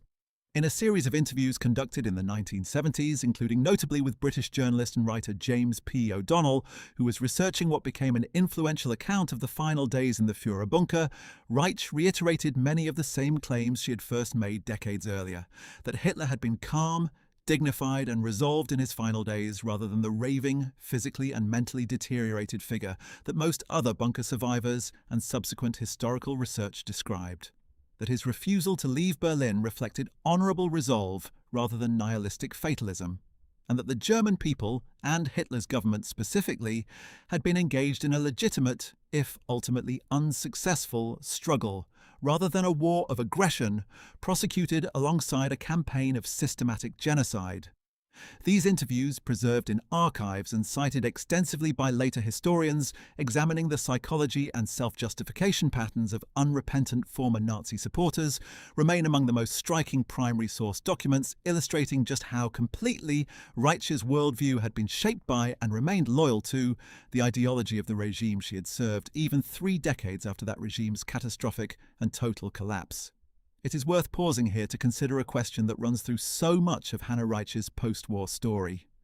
Why did the international aviation community, and in many cases the international community more broadly, prove so willing to continue honouring and working with a figure whose public statements about Hitler remain so consistently sympathetic decades after the war's end? Part of the answer lies in the specific, narrow nature of her wartime role. Unlike concentration camp administrators, Einsatzgruppen commanders, or senior architects of the final solution, Reitsch's hands were not, in any documented sense, stained with direct participation in the Holocaust machinery of mass murder. Her crimes, if we can call them that in a strict legal sense, were crimes of devoted, enthusiastic service to a criminal regime rather than direct personal participation in its most horrific specific acts. A distinction that mattered enormously to the Allied denazification tribunals that declined to prosecute her, and that continued to matter, whether fairly or not, to an international aviation community more interested in her technical mastery of flight than in conducting its own independent moral reckoning with her political history. But it is also true, and important to state plainly, that this distinction, however legally relevant, did not require Reitsch herself to remain silent about, let alone continue actively defending, a regime whose crimes she had ample opportunity, across 3.5 decades of public life, to fully and honestly reckon with. She chose, again and again, not to. Reitsch also became embroiled in more concrete legal and financial controversies during these post-war decades that illuminated the ongoing tension between her celebrated public status as an aviation pioneer and the darker political history that continued to trail her. Questions periodically arose in the West German press and among aviation officials about statements she had made in interviews, about the appropriateness of continuing to honour her with awards and official recognitions given her public political sympathies, and about her own increasingly public criticisms of post-war West German democracy, which she frequently characterized in interviews as weak, materialistic, and lacking the sense of national purpose and discipline she associated with her own formative years under the very different political system she had served. These criticisms, delivered by a woman still celebrated in some quarters as one of the 20th century's great aviators, placed West German aviation authorities and government officials in a recurring position of having to decide how publicly to associate themselves with her achievements, a tension that would follow Reitsch for the remainder of her career, and that reflects, in miniature, the much larger and more painful struggle West Germany faced throughout these decades in determining how to publicly commemorate technical and cultural achievements produced during, or by figures closely associated with, one of history's most murderous regimes. Despite the controversy that trailed her, Reitsch's technical legacy within the narrower world of aviation remained, and remains today, genuinely significant and difficult to dismiss, even by historians deeply critical of her political history.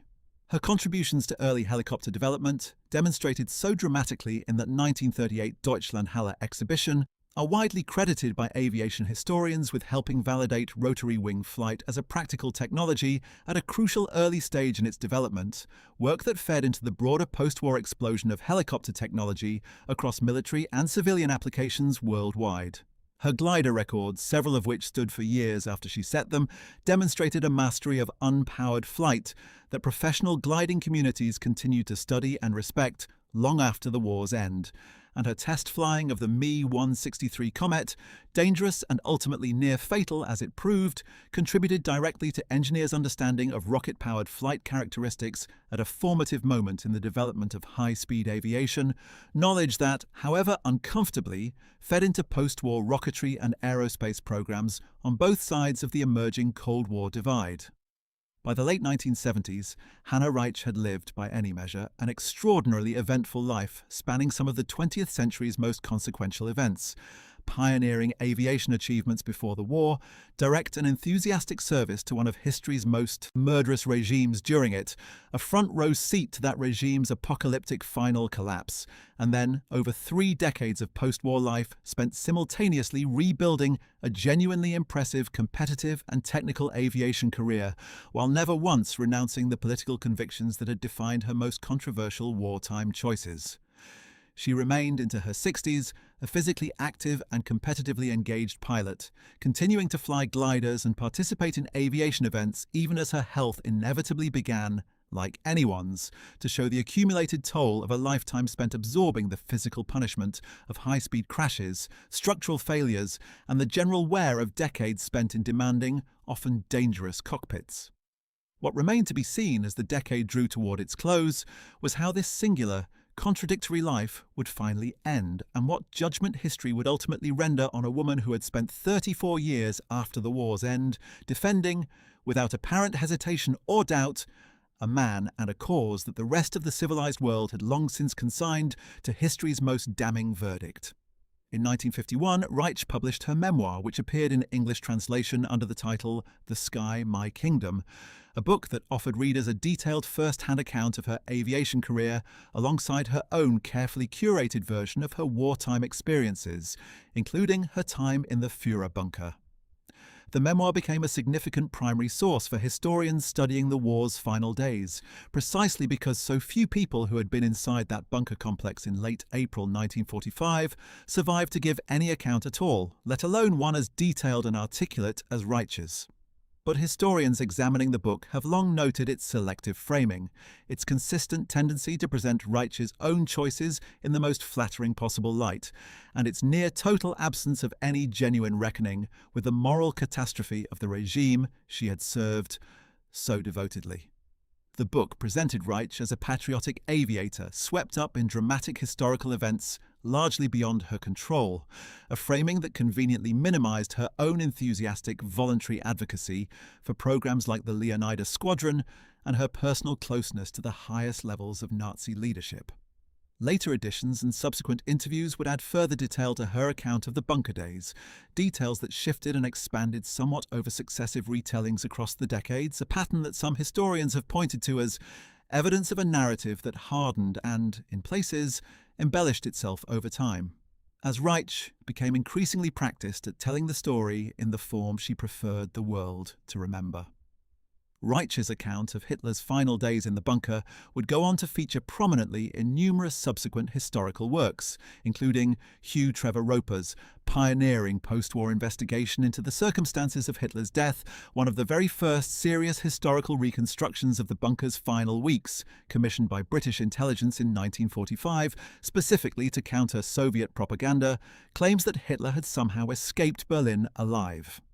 Trevor Roper interviewed Reitsch as part of his research, and her testimony, along with that of other bunker survivors, helped establish the historical record confirming Hitler's suicide, a contribution that, whatever one makes of her broader political sympathies, did carry genuine historical value in settling one of the immediate post-war period's most consequential open questions.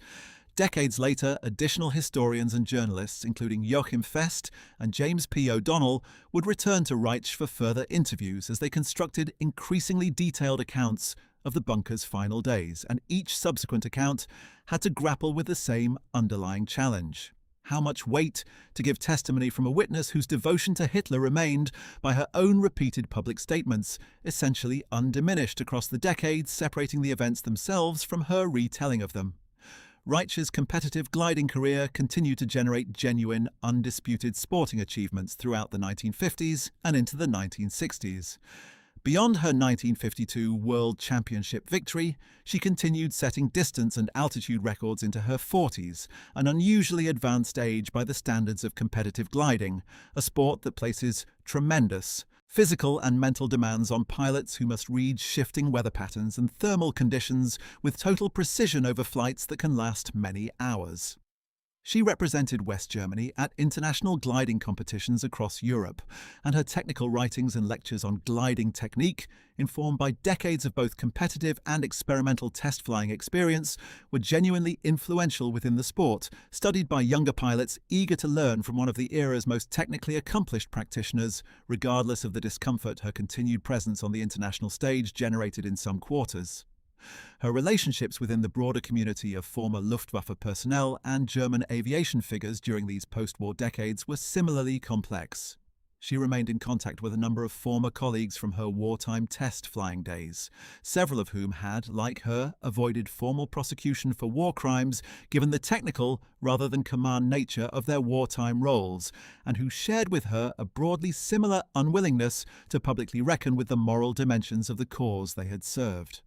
Some of these former colleagues had gone on to contribute their aeronautical expertise to post-war aerospace programs in the United States, the Soviet Union, and elsewhere, part of the broader and now well-documented post-war competition among the victorious powers to recruit German scientific and engineering talent, most famously exemplified by Wernher von Braun's transition from developing the V-2 rocket, built substantially using slave labor from the Mittelbau-Dora concentration camp, to becoming one of the central figures in the American space program that would eventually land astronauts on the moon. Reitsch's own post-war path, training glider pilots in India and Ghana rather than joining a state-sponsored rocketry program, was less directly consequential to Cold War strategic competition than von Braun's, but it reflected the same broader post-war pattern. A world eager enough for German technical expertise and often willing enough to overlook or minimize the political history attached to it, that individuals with deeply compromised wartime records could nonetheless rebuild substantial, internationally respected careers within a matter of years after the fall of the regime they had served. By the early 1970s, Reitsch had become an increasingly outspoken critic of what she viewed as the moral and social decline of contemporary West German society, drawing implicit and sometimes explicit contrasts with what she characterized as the discipline, purpose, and national unity of the pre-war years she remembered so fondly. These comments, made in an era when West Germany was in the midst of the Historikerstreit-adjacent public reckonings that would eventually reshape German national memory and education around the Holocaust, generated renewed controversy and press attention, reigniting periodic public debate about whether a figure so openly nostalgic for aspects of the Nazi period deserved the continued honor and recognition the German aviation community and, at times, official state institutions had continued to extend her. Reitsch, characteristically, showed little interest in moderating her public statements in response to this criticism, maintaining across these controversies the same combination of technical confidence and political defiance that had defined her entire adult life since that first fateful decision, back in 1932, to abandon medical studies for a gliding school in the mountains above Hirschberg. There is a particular irony worth dwelling on here, one that captures something essential about how Hanna Reitsch understood her own life and legacy. She had spent her entire career as a test pilot precisely because she was willing to confront uncomfortable, dangerous truths that other pilots preferred to avoid, deliberately flying aircraft to the edge of structural failure, deliberately probing the exact point at which a dive brake would fail or a rocket engine would explode, because she believed that confronting difficult realities directly, rather than looking away from them, was the only way to make genuine progress. And yet, when it came to the single most consequential moral question of her own life, the question of what the regime she had served with such extraordinary technical skill had actually done to millions of human beings across Europe, Reitsch applied none of that same unflinching rigor. She looked away consistently for 34 years, constructing and maintaining a narrative in which Hitler remained fundamentally a tragic, betrayed figure, rather than the architect of history's most systematic campaign of industrialized murder, and in which her own service to his regime remained a source of pride rather than one requiring any serious moral reckoning.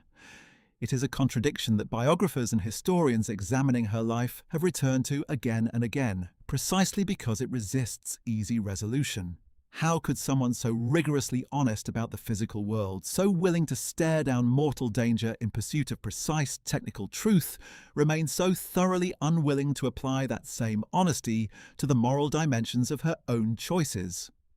Some historians have suggested that Reitsch's unwavering loyalty reflected less a considered political philosophy than a kind of psychological necessity, an inability to accept that the extraordinary sacrifices, dangers and achievements of her own life's central chapter had been placed in service of something genuinely evil, a conclusion that would have required her to fundamentally reassess not just her politics, but the entire meaning of her own existence.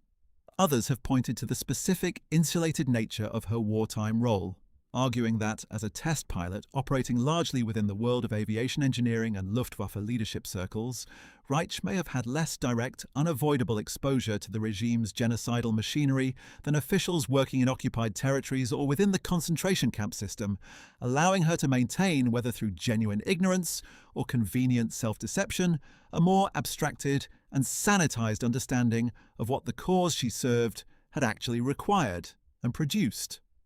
Whatever the underlying psychological explanation, the historical record is unambiguous on the central fact. Hanna Reitsch knew by the war's end, and certainly by the 1960s and 1970s as the full documentary record of the Holocaust became inescapably public knowledge across the world,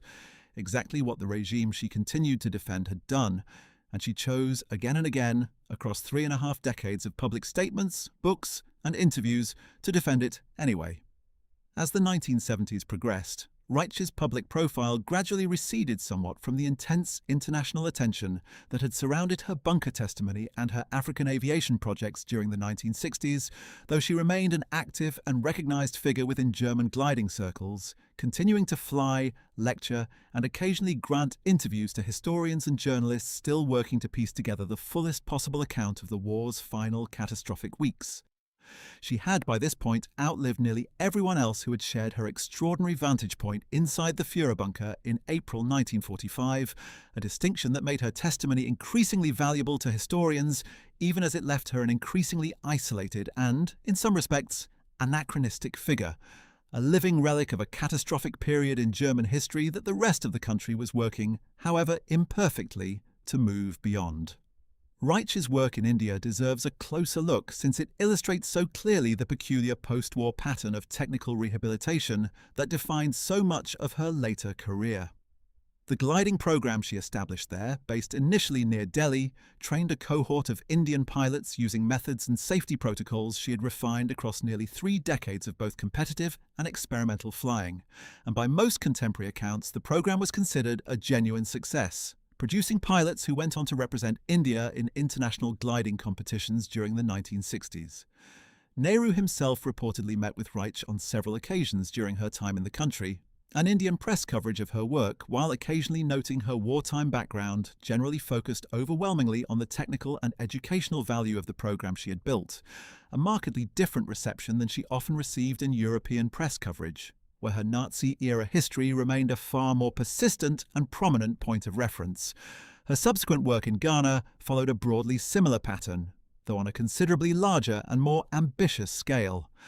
Nkrumah's government provided substantial resources for the gliding program Reitsch established, viewing it as part of a broader national strategy of technical modernization intended to demonstrate Ghana's capacity to build sophisticated infrastructure independent of its former colonial administrators. Reitsch trained dozens of Ghanaian pilots over the several years she spent in the country, and she later wrote and spoke about this period with evident pride, describing what she characterized as the discipline, enthusiasm, and natural aptitude of her Ghanaian students in terms that, once again, revealed little apparent awareness of or interest in reconciling the tension between this evident personal warmth toward her African students and the racial ideology of the regime, whose war she had served with such total devotion barely 15 years earlier. When Nkrumah was overthrown in February 1966, while on a diplomatic visit to China and North Vietnam,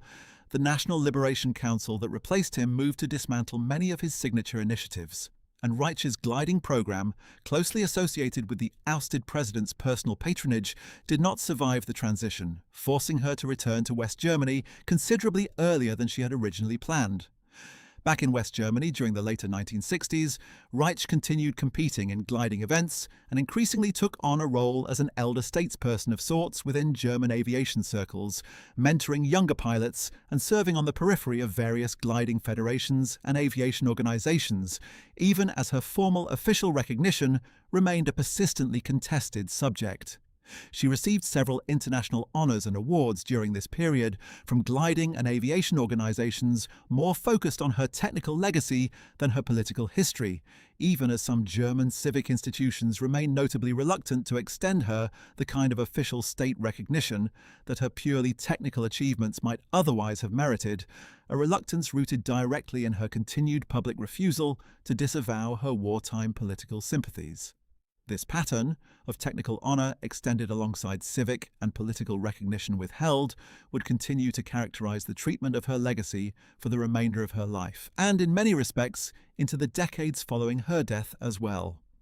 Reitsch also crossed paths at various aviation events and symposiums during the 1960s and 1970s, with a number of prominent American test pilots and aerospace figures, including several associated with the American rocket-powered aircraft testing programs at Edwards Air Force Base in California, a program that owed a considerable technical debt to the same broad tradition of German rocket-powered flight research that Reitsch's own Me-163 Comet testing had helped advance decades earlier. These encounters were generally framed on both sides in strictly professional and technical terms, an unspoken agreement among aviation professionals to focus on shared expertise rather than on the considerably more complicated political history that separated a former Nazi test pilot from pilots serving a nation that had fought a war against the regime she had served. It was, in its own way, one more small illustration of the broader post-war pattern that had allowed Reitsch to rebuild an internationally respected technical career, a world of specialized professional communities often willing, whether through genuine indifference, professional courtesy, or simple institutional convenience, to compartmentalize technical respect from political judgment in ways that broader civil society frequently found and continues to find considerably more difficult to sustain. Reitsch's continued competitive achievements deserve a more specific accounting, since the sheer volume of her post-war gliding accomplishments is often overshadowed, understandably, by the more dramatic political controversies surrounding her. Beyond her 1952 World Championship title, she set a women's altitude record of over 6,800 metres, roughly 22,300 feet, in the mid-1950s, a staggering height to reach in an unpowered aircraft dependent entirely on locating and riding thermal air currents, requiring both exceptional physical endurance to withstand the cold and thin air at altitude, and an extraordinarily refined intuitive feel for atmospheric conditions that few pilots of any era have matched. She also became, during this same period, one of the first pilots, male or female, to complete extended cross-country glider flights exceeding several hundred kilometers, a discipline that demanded not just technical piloting skill but sophisticated meteorological judgment, since a cross-country glider pilot must continuously read cloud formations, wind patterns and terrain features to identify a chain of thermals sufficient to sustain flight across such considerable distances without the safety net of an engine to fall back on if conditions failed to cooperate. These achievements, considerable as they were on their own technical merits, also served a function within Reitsch's broader post-war public narrative, allowing her to reposition herself, at least within the specific and somewhat insulated world of competitive aviation, as fundamentally a sportswoman and technical pioneer, whose wartime history represented an unfortunate detour rather than a defining characteristic. This reframing proved only partially successful. Within gliding federations and aviation publications, she was indeed increasingly discussed primarily in terms of her competitive record and technical contributions. But in the broader court of international public opinion, and particularly among journalists, historians and the general public in countries that had suffered directly under Nazi occupation, her wartime history and her unwavering post-war political statements remained the inescapable lens through which her achievements continued to be evaluated, a tension between specialized technical reputation and broader public judgment that Reitsch herself never fully succeeded in resolving, and likely never seriously attempted to resolve, given her consistent unwillingness to disavow the political convictions that generated it in the first place. It is also worth noting how Reitsch's story compares to that of other women who achieved prominence in aviation during the same era, but who took markedly different paths through the war and its aftermath. Amy Johnson, the pioneering British aviator, died in 1941 while serving with Britain's Air Transport Auxiliary, delivering aircraft in support of the Allied war effort, her own considerable flying talent placed in service of the opposing cause from the one Reitsch so enthusiastically embraced.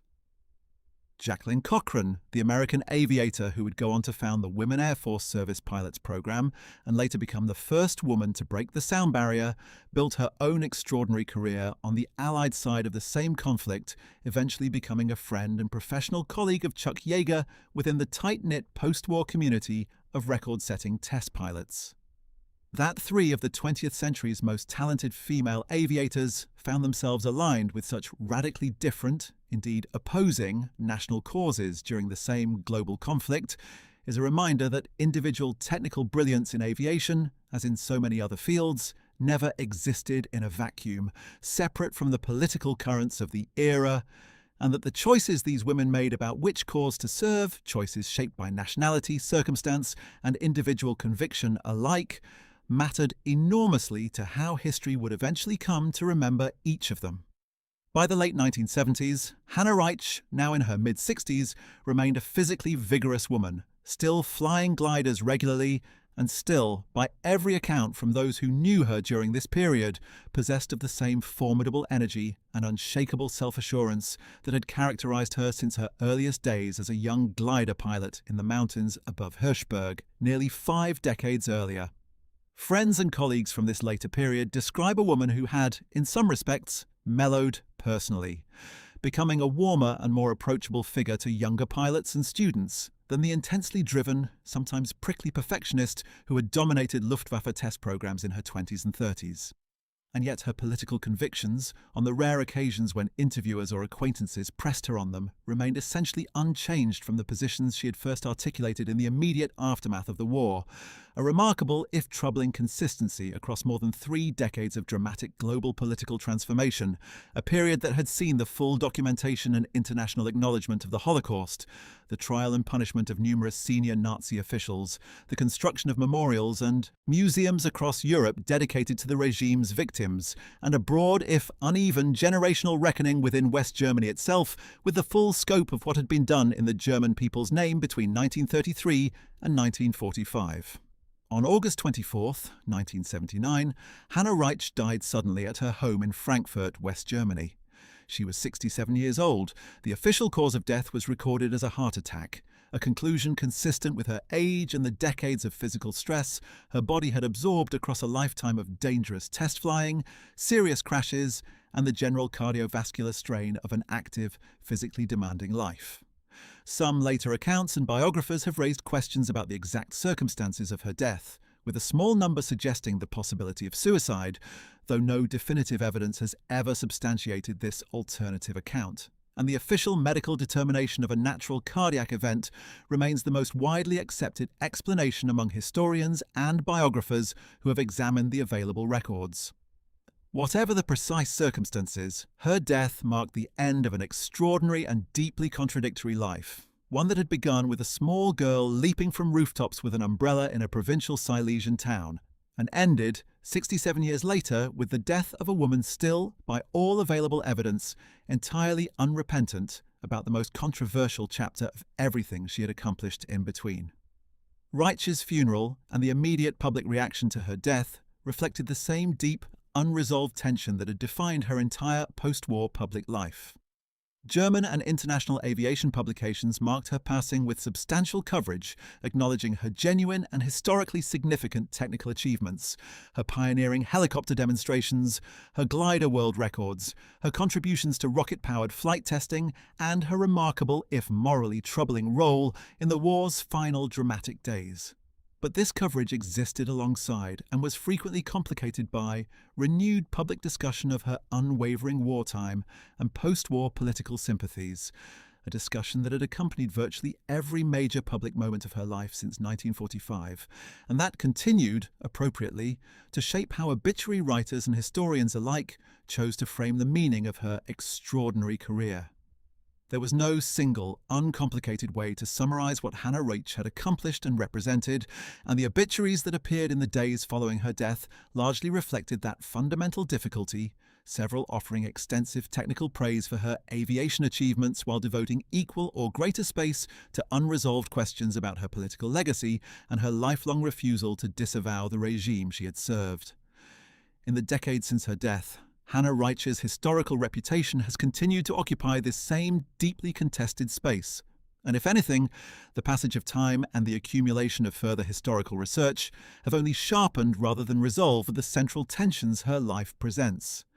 Aviation historians continue to credit her, entirely appropriately on the technical merits, with genuine pioneering contributions to helicopter development, to the understanding of glider aerodynamics, and to rocket-powered flight testing during a formative and extraordinarily dangerous period in the history of powered flight. Museums dedicated to aviation history, including institutions in Germany and internationally, continue to feature her achievements as part of the broader narrative of 20th century flight, generally alongside careful contextual framing, acknowledging her wartime political affiliations and her lifelong refusal to disavow them.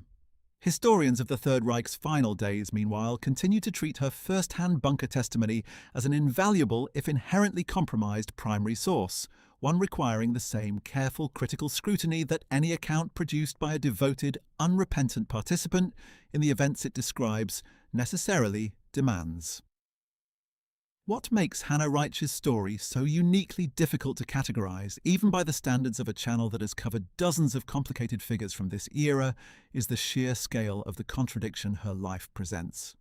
She was not a bystander swept up in events beyond her control, the kind of morally ambiguous figure history often produces in wartime, someone whose culpability is genuinely difficult to assess given the constrained choices available to ordinary people living under a totalitarian regime.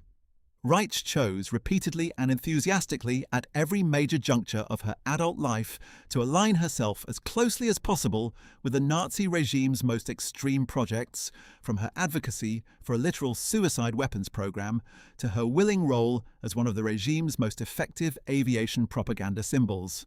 And she was not either a figure whose crimes were so severe and so direct that history has rendered an unambiguous verdict, the way it has for the architects of the death camps or the commanders responsible for mass shootings on the Eastern Front. Her role remained throughout the war that of a supremely talented engineer and pilot, someone whose genuine technical genius was placed again and again in service of an evil cause, without her own hands ever being documented as directly responsible for the regime's specific atrocities against Jewish people, Roma people, political prisoners, and the many other groups the Nazi state persecuted and murdered. It is this particular combination, extraordinary technical achievement paired with enthusiastic ideological devotion, but without direct documented participation in the regime's worst atrocities, that has made Hanna Reitsch such a persistently difficult figure for history to fully reckon with, and such a revealing case study in the broader question of individual moral responsibility under totalitarian regimes. She reminds us that genuine talent, courage, and skill are not, on their own, any guarantee of moral clarity or basic human decency, and that some of the 20th century's most impressive technical achievements were produced by people who remained, until their final breath, willing to defend causes that the rest of humanity has rightly judged among history's greatest crimes. She reminds us, too, that the absence of formal legal culpability, the fact that Allied tribunals found no basis to prosecute her, does not by itself constitute moral innocence, and that the historical judgment we render on figures like Reitsch cannot be outsourced entirely to the narrow, necessarily incomplete verdicts of post-war legal proceedings, which were themselves shaped by practical, political, and evidentiary constraints that left many individuals with deeply troubling wartime records to rebuild their lives and reputations largely unimpeded. Consider, too, what Hanna Reitsch's story reveals about the specific mechanisms through which former Nazi-era figures managed to rebuild international careers and reputations in the decades following the war's end. Her path, From disgraced and imprisoned former regime aviator to internationally celebrated gliding champion, invited by heads of state on 3 separate continents to help build national aviation programs, illustrates just how readily the post-war world, driven by practical considerations of technical need, Cold War competition, and simple institutional convenience, proved willing to set aside searching moral inquiry in favor of harnessing available expertise. Nehru and Nkrumah, both towering figures in their own right within the history of post-colonial nation-building, made the calculated decision that Reitsch's technical skills outweighed whatever discomfort her political history might generate, a calculation echoed across dozens of similar post-war arrangements involving former Nazi-affiliated scientists, engineers, and technical specialists whose expertise proved valuable enough to override, in the eyes of the governments and institutions that employed them, the moral weight of their wartime service. Would Hanna Reitsch, if she was somehow able to witness how history has ultimately judged her, feel any different about the choices she made? The historical record, spanning 34 years of consistent public statements from 1945 until her death in 1979, suggests the answer is almost certainly no. She remained, to the very end of her extraordinary and deeply troubling life, a woman utterly convinced of both her own righteousness and the fundamental nobility of a cause that killed tens of millions of people and attempted the total extermination of European Jewry. That certainty, unshaken by defeat, by imprisonment, by decades of mounting historical evidence, by the testimony of survivors, and by the near-universal moral condemnation of the regime she served, may ultimately be the single most revealing and most disturbing element of her entire biography, more revealing in its own way than any single test flight, record-setting glide, or dramatic wartime episode. Skill and conviction. Hanna Reitsch's life reminds us with unusual and uncomfortable clarity, tell us nothing at all about whether the cause being served deserves either. Her story also forces us to sit with an uncomfortable asymmetry that runs through so much of 20th century history. The disproportionate attention and fascination the world continues to extend to talented, charismatic, or dramatic individuals who served evil causes, relative to the attention given to the millions of ordinary victims whose names history rarely remembers at all. Hanna Reitsch's flight into besieged Berlin makes for an undeniably gripping historical narrative, filled with genuine danger, extraordinary piloting skill, and a front-row seat to one of history's most consequential final acts. But it is worth remembering, as we close out her story, that the 6 Goebbels children she encountered briefly in that bunker, the millions of victims of the regime whose aircraft she tested and whose weapons programs she championed, and the countless ordinary people whose lives were destroyed by the cause she never renounced, deserve at least as much of our historical attention and moral consideration as the dramatic details of her own remarkable, technically brilliant, and morally compromised life. So what, in the end, do we make of Hanna Reitsch, a woman who conquered the sky in ways few pilots, male or female, have ever matched, who tested some of the most dangerous experimental aircraft ever built,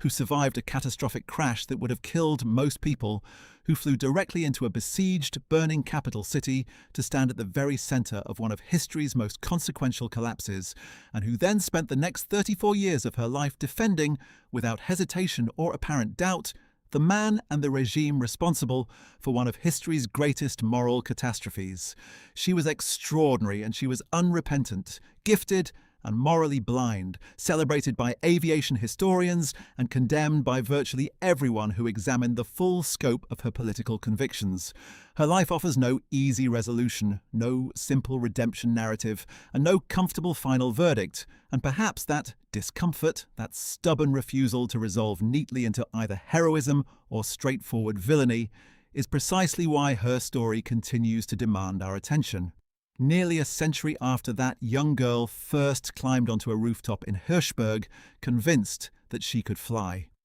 It is worth situating Hanna Reitsch's post-war path alongside those of other prominent Third Reich figures who survived the war to face very different reckonings, since the contrast illuminates just how unusual, and in some ways how troubling, her particular trajectory really was.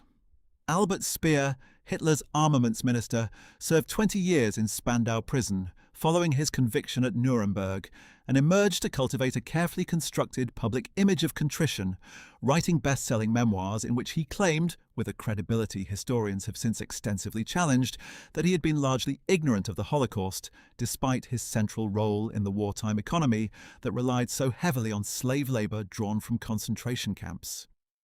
Otto Skorzeny, the commando leader who had worked alongside Reitsch on aspects of the Leonidas program, and who became famous for leading the daring 1943 raid that freed the deposed Italian dictator Benito Mussolini, escaped any lengthy post-war imprisonment through a combination of legal maneuvering and, according to numerous historical accounts, assistance from former SS networks, going on to live openly in Spain and reportedly providing military training and advisory services to a range of governments and organizations across the following decades, all while remaining, much like Reitsch, essentially unrepentant about his wartime service. Rudolf Hess, by contrast, spent the remainder of his life over 4 decades imprisoned at Spandau following his conviction at Nuremberg for his early role in the Nazi Party leadership, dying in 1987 still formally classified as a war criminal serving a life sentence. Against this backdrop, Reitsch's trajectory, avoiding prosecution entirely, enduring a relatively brief period of post-war detention, and then rebuilding an internationally celebrated career within less than a decade of the war's end, stands out as a particularly striking example of how unevenly the post-war reckoning with Nazi Germany's legacy actually played out in practice. Where Speer performed contrition, however insincerely, and where Hess remained imprisoned as an unmistakable, internationally recognized symbol of unrepentant Nazism,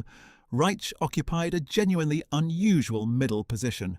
never legally punished, never publicly performing remorse, and yet somehow never becoming quite as internationally notorious or as universally condemned as figures whose crimes, in the strict legal sense, were often no more direct than her own.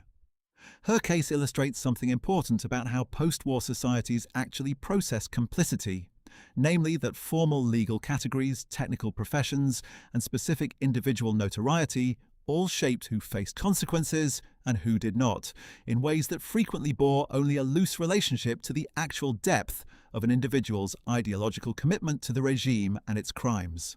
Contemporary historians and museum curators working on exhibitions related to aviation history and to the Third Reich's final collapse continue to grapple with exactly how to present Hanna Reitsch's story to modern audiences.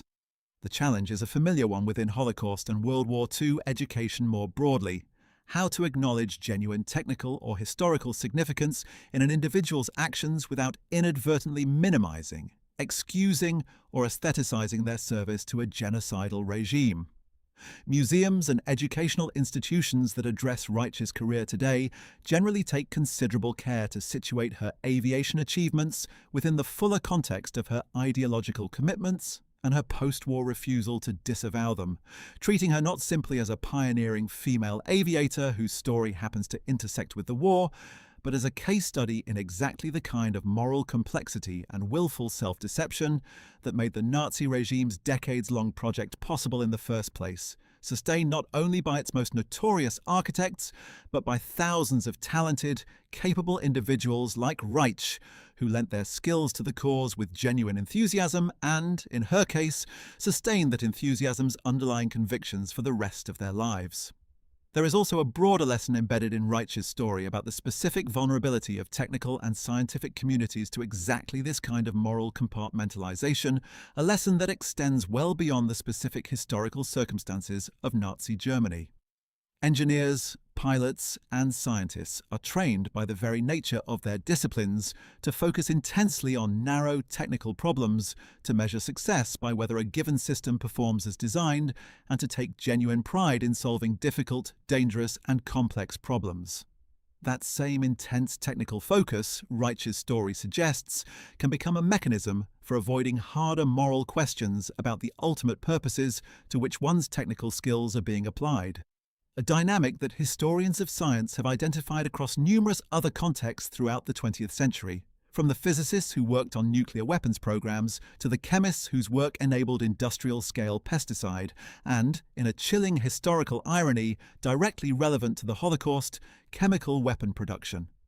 Reitsch's unwavering commitment to solving the technical challenge in front of her, whether it was stabilizing a rocket-powered interceptor's landing characteristics or guiding a crippled fighter safely into a besieged city, never once seemed to translate into an equivalent willingness to rigorously interrogate the moral character of the cause that technical skill was being placed in service of, and that gap between technical rigor and moral rigor may be, in the end, the single most instructive and most cautionary element of her entire extraordinary life story. For viewers interested in the technical dimensions of Reitsch's story, it is worth noting that several of the aircraft she flew during her testing career occupy their own significant places in aviation history, entirely apart from her personal involvement with them.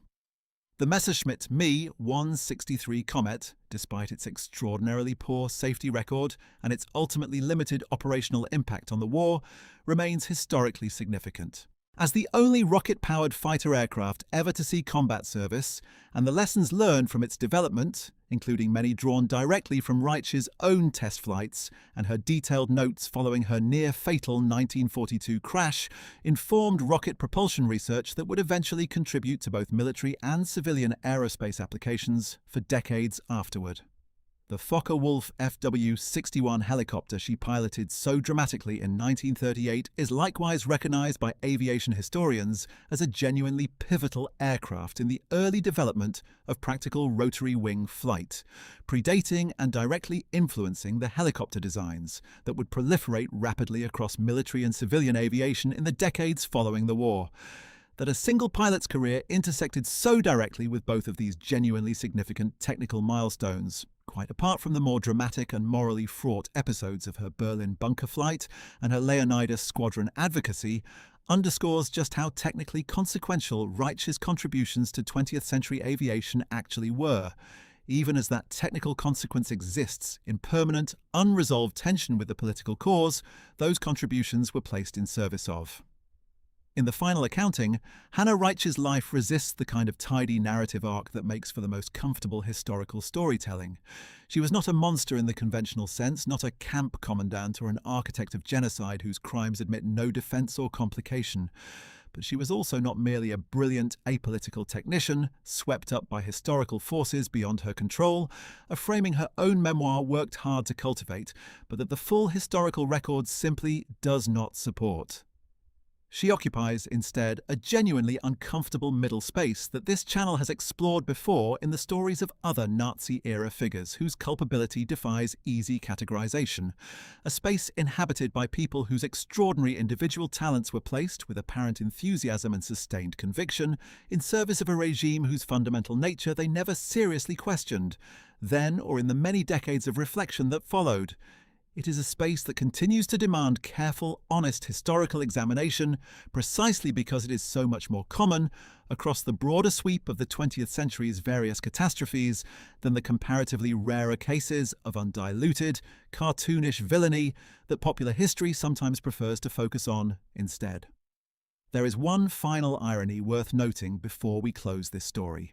Hanna Reitsch spent her entire life chasing altitude, distance and speed records, always pushing to go higher, farther and faster than any pilot before her, treating each new technical ceiling as simply another barrier to be understood and overcome through sufficient skill and preparation.